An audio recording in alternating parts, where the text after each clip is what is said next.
Education is next as the 8 o'clock edition continues. I'm Jeff Simmons in downtown Brooklyn. The Board of Education meets to give Rudy Crew a giant pay hike, but that's not all. First, let's take a look at what was making headlines 1 year ago, this August 19th. Soot fell from the sky on Staten Island, blanketing homes, cars, and yards. Was not considered a health hazard.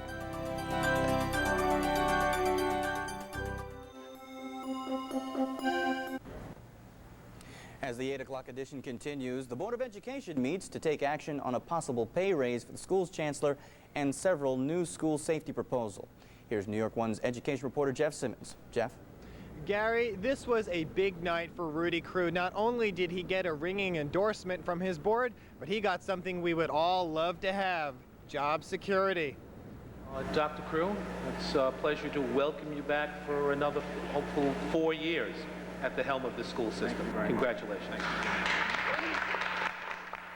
Rudy Crew should go out shopping for a bigger wallet. The Board of Education handed him a $50,000 raise Wednesday night, making him the top-earning school administrator in the country at $245,000 a year.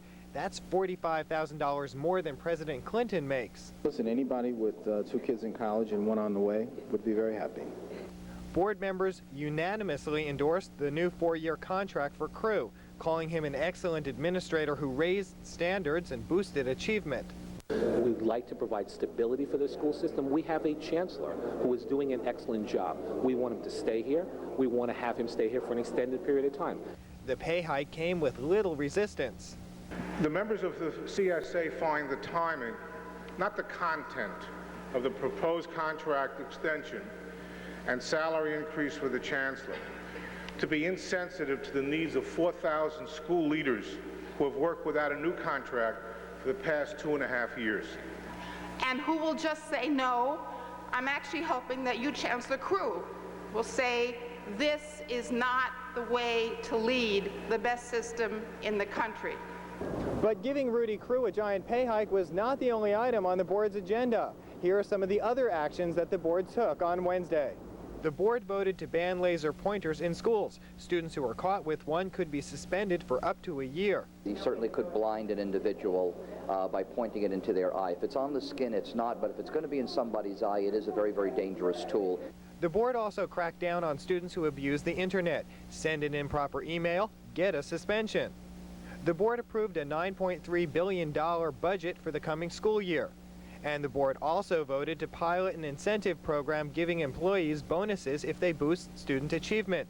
But the big ticket item was the chancellor's salary, which Crew said gives him a chance to accomplish his goals, although he would not say whether he'd stay the entire 4 years.